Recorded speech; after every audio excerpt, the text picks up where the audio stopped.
Bismillahirrahmanirrahim. Assalamualaikum warahmatullahi wabarakatuh. Perkenalkan, nama saya Fitri Dewi Astuti dengan nomor NIM 1304033. Nah, jadi sekarang saya akan mereview film yang dimana film ini menceritakan tentang dua kisah cinta sejati, tetapi dua cinta sejati ini tidak bisa bersatu sampai mereka meninggalkan alam dunia ini. Nah, film ini rilis atau viral pada tahun 2013 dan latar belakang film ini yaitu seperti adat-adat di Minangkabau. Jadi langsung saja saya akan mereview film Tenggelamnya Kapal Van der Wijk. Jadi film ini yaitu tokoh utamanya Zainuddin dan Hayati. Zainuddin dan Hayati itu merupakan musuh yang saling cinta. Oke, saya ceritakan dari awal. Pertama yaitu ada Zainuddin.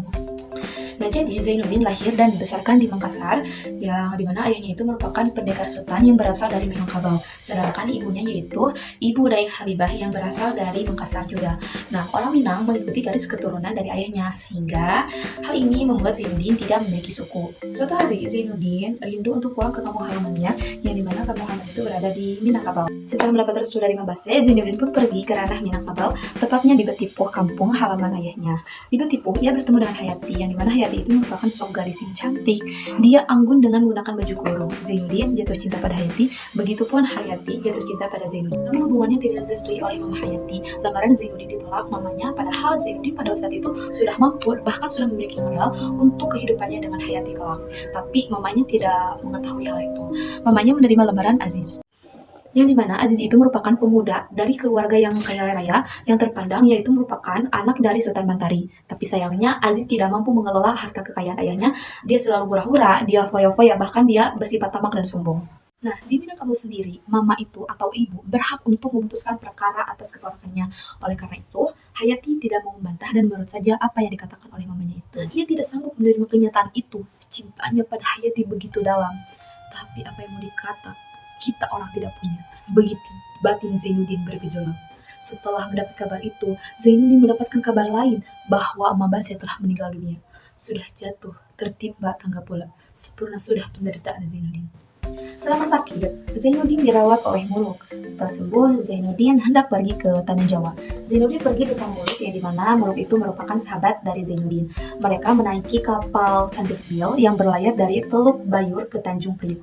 Di sanalah Zainuddin meniti karir. Ia punya jiwa mengarang hingga akhirnya ia menjadi pengarang yang terkenal. Seiring bergulirnya waktu, keterkenalan Zainuddin pun semakin meluas hingga diketahui oleh Hayati dan Aziz. Tentu dengan adanya kabar tersebut membuat Aziz merasa malu karena pada saat itu Aziz tidak punya apa-apa untuk menafkahi istrinya, yaitu Hayati. Dari sanalah Aziz menyadari semua kesalahannya. Ia menyesal dan akhirnya bunuh diri. Setelah menulis surat cerai untuk istrinya untuk surat permintaan maaf pada Zainuddin. Suatu hari Hayati menemui Zainuddin, yang dimana pada waktu itu Hayati ingin kembali lagi kepada Zainuddin. Tetapi apa yang dilakukan oleh Zainuddin? Zainuddin menolak Hayati karena Zainuddin sudah terlanjur sakit hati oleh Mama Hayati dulu. Nah, pada tanggal 20 Oktober 1936, Hayati dihantar oleh Muluk ke pelabuhan Tanjung Perak, yang dimana pas di Tanjung Perak itu Hayati menaiki kapal Van der Wijk. Nah, malang tak dapat ditolak, mujur pun tak dapat ditolak. Kapal ditumpangi oleh Hayati tenggelam. Zainuddin panik akan keadaan Hayati, karena sebenarnya ia masih sangat mencintai Hayati. Nah, Hayati pun sempat dilarikan ke rumah sakit Brondo, Lamongan, Jawa Timur.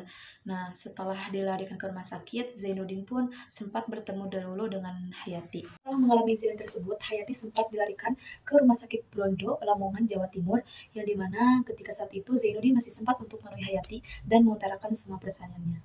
Tentu, Zainuddin mengutarakan semua perasaannya, membuat hati Hayati sangat tenang. Tetapi Allah berkehendak lain, hingga akhirnya Hayati meninggal dunia.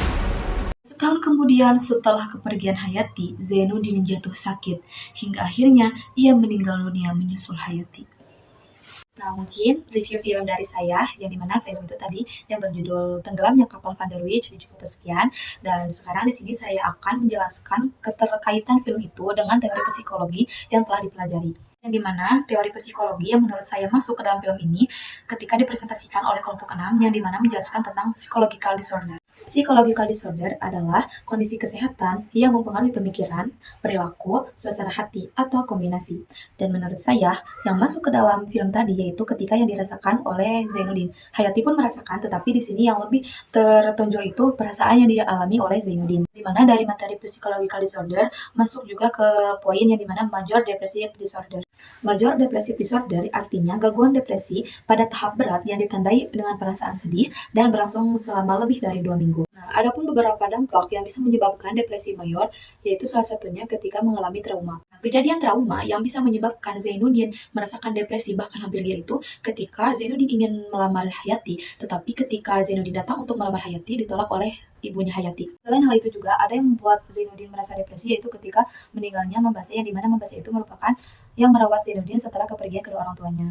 Nah, jadi dari film ini dapat ditarik kesimpulan jika dikaitkan dengan teori psikologi yaitu masuk ke psychological disorder pada poin major depressive disorder, yang dimana major depressive disorder itu gangguan depresi pada tahap berat yang ditandai oleh rasa sedih dan berlangsungnya lebih dari 2 minggu. Sekian yang dapat saya sampaikan, kurang lebihnya mohon dimaafkan. Mudah-mudahan dapat dipahami dan bisa bermanfaat khusus untuk saya, umumnya untuk semuanya yang sudah menonton ini. Nah, sekian yang dapat saya sampaikan, kurang lebihnya mohon dimaafkan. Saya pamit undur diri. Wassalamualaikum warahmatullahi wabarakatuh.